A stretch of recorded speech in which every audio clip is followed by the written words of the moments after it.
This is Democracy Now!, democracynow.org, The War and Peace Report. I'm Amy Goodman with Juan Gonzalez.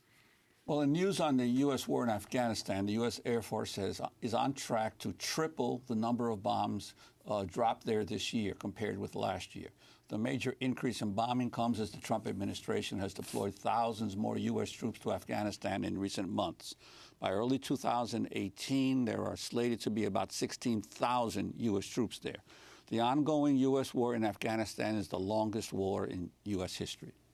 For more, we speak with Anand Gopal, assistant research professor at Arizona State University and author of the book No Good Men Among the Living, which is about Afghanistan. He's lived there for a number of years, co-author of the New York Times investigation called The Uncounted, which looks into the civilian death toll of the U.S.-led war against ISIS, saying it's many times, perhaps 31 times higher than the U.S. has admitted. But we're shifting to Afghanistan here, where you've spent so much time reporting, Anand. Talk about the increased presence of the United States and what it means. Well, this is probably the third or fourth major escalation of the United States in the last 15 or 16 years. And the previous three escalations have ended up in the exact same way, which is that there's been more troops, more airstrikes, more death and devastation, and yet the same result at the end, which is the Taliban continues to hold large parts of rural areas in Afghanistan, while the Afghan government, which the U.S. is backing, is clinging to the cities and certain areas in the north. And there's this repeatedly said that the United States is involved in training the Afghan military to take over security for itself. But yet all this money spent on training never seems to lead to any results in terms of increased stability in the country. Why is that? Well, I mean, the Afghan forces have an extraordinarily high attrition rate. There's a high desertion rate. And by the way, this is the best functioning institution in Afghanistan, and they have been unable to dislodge the Taliban from their strongholds. Conversely, the Taliban have been unable to dislodge the Afghan government from the major cities. And so you really have essentially a war of attrition. Neither side's able to defeat the other side, and the U.S. is continuing to prop up one side. So my fear is you will essentially see a war in perpetuity.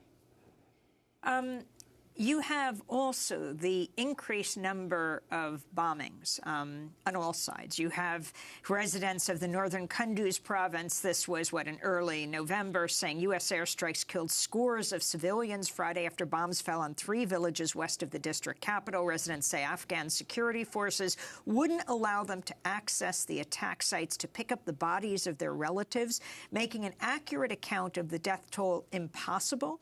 One provincial council member said about 55 civilians were killed, while an Afghan aid worker put the total at least 40. The attack came 2 days after 15 people were killed and dozens wounded when an attack on a fuel tanker northwest of Kabul set a passenger bus on fire. No claim of responsibility in that attack. Elsewhere, the U.S. military said one soldier was killed after a battle in the eastern Logar province. The increased violence coming as the Trump administration ramps up the war in Afghanistan, again, already the longest in U.S. history. So talk about all of this and what it means for the people of Afghanistan. It's just an unending tragedy, and we don't even know how many civilians are being killed. We don't even, I mean, there's many attacks that actually don't even go reported. Right now, the media presence in Afghanistan is probably the lowest point it's been in the last 10 or 15 years. There's just no reporting on the ground. When the Obama administration was doing essentially the same thing, at least there were some reporters on the ground that could find major incidents. Right now, we don't even have that. So what does this mean exactly, especially in light of your piece on Iraq called The Uncounted, where you talk about how few civilian deaths are counted? What the media intones, if they even report on what's happening in Afghanistan, is the U.S. killed a group of militants. Well, that's right. And what we have right now in Afghanistan is essentially two sides that are more or less equally matched, and it's going to continue that way for as long as we can foresee, which means civilians are going to continue to be caught in the middle. The only way that can change is if here in the United States, people realize what is being done over there in our names, that civilians are being killed.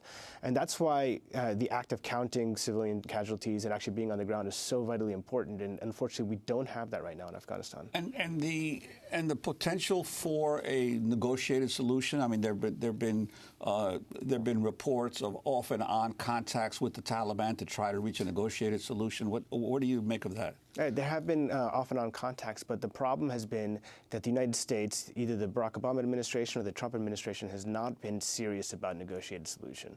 They have not been serious about peace. And the reason for that is because they can continue this war basically in perpetuity. The political cost for the United States is very low. There's no anti-war movement in this country. There's no sentiment that the U.S. is there for a long time and it's costing a massive amount of money or blood. And so I think the calculus for the politicians has been, we'll just continue this basically forever, and it's not going to be a problem. That's easier and safer to do than try to pursue a negotiated settlement. Kunduz, that was the site of the Doctors Without Borders hospital that was attacked by the U.S. military in 2015.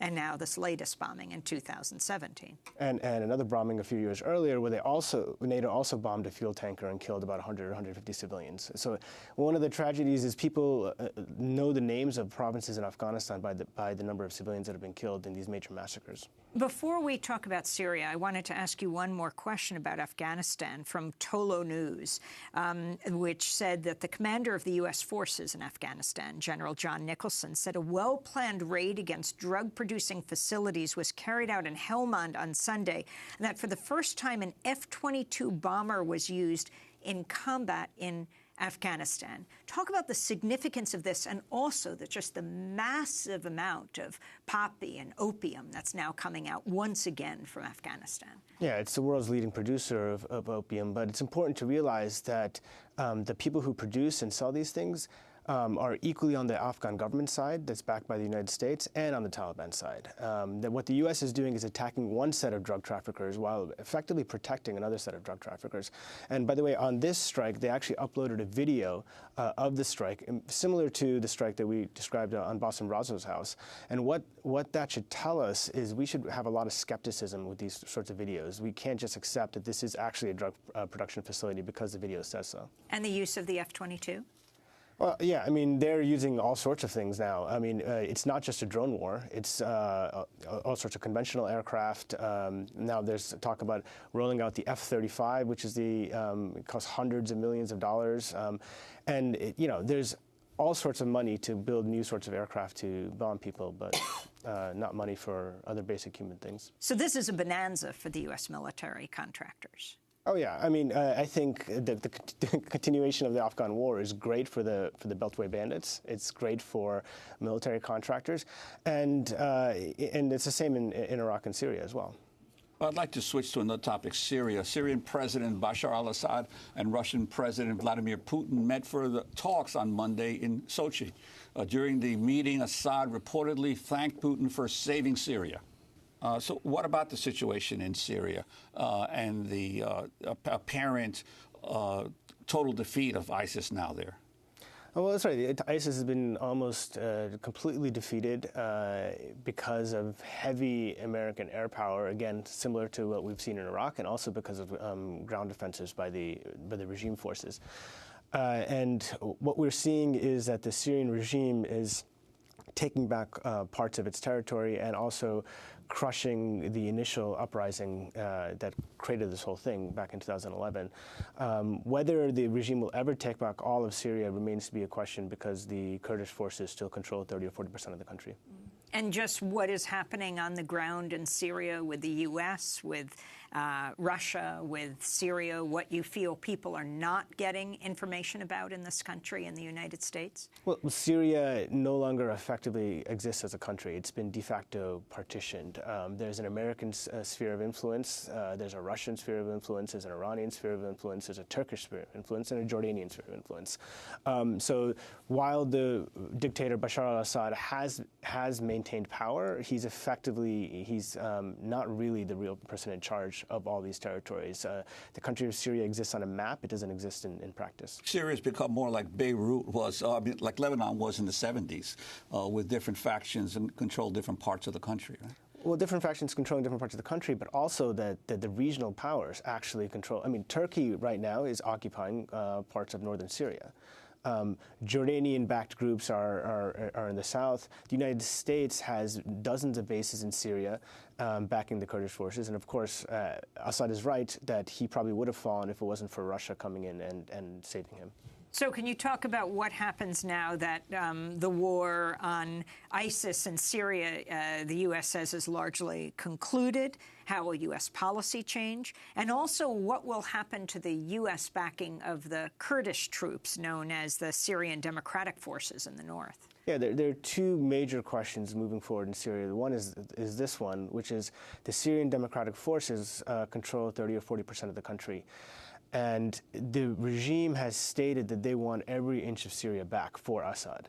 And so the question is whether these two forces are going to break out into a major war, and it's a possibility. And I think the question depends on whether the U.S. stays there or not, and if they don't, perhaps there will be a major conflict there. The second major question is what happens to the rebels, the original group of fighters who rose up against the regime and tried to overthrow it. They have been concentrated in one province called Idlib province, which now there's a question of what's going to be done with that province. The regime wants it back. Turkey's now invaded this province. We may be looking at a complete bloodbath because tens of thousands of civilians have gathered there, mostly IDPs fleeing from Raqqa. And internally displaced people. Fleeing from other areas that ISIS have controlled. They're all been concentrated in this one area, and there's a real worry among Syrians there that this will just turn into a free fire zone for the regime. Are there any negotiations taking place? There are some negotiations, but at the end of the day, Assad has gotten what he's wanted pretty much every step of the way. So that's what people fear, is that he'll get what he wants in this province of Idlib, which is to kill every man, woman, and child until he takes back power.